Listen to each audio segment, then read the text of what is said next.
It's easy to look at it from an outside perspective and say like, oh wow, like look at what could have been because we got so many guys down. If we had Jack Nungy and Jordan and Pat and everyone, it's easy to look at that and I think a lot of the outside noise are kind of using that as an excuse, and I think us internally, at least for me, anyways, kind of using it as a motivator.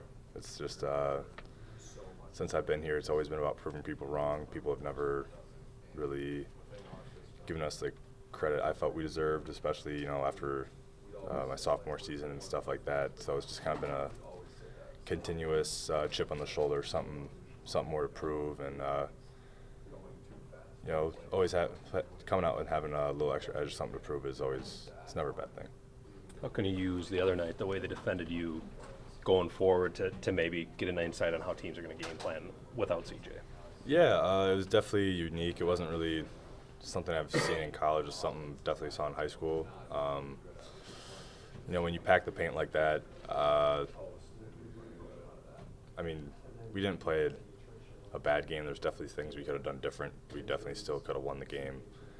But 4 of 33 from 3 or whatever it was, that's tough to overcome. Beat them on the boards.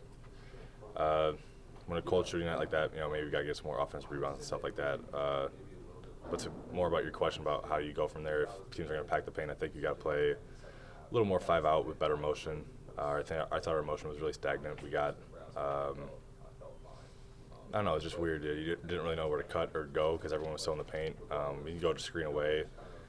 It was weird because there wasn't really someone there all the time. You had to go find someone where they weren't usually at.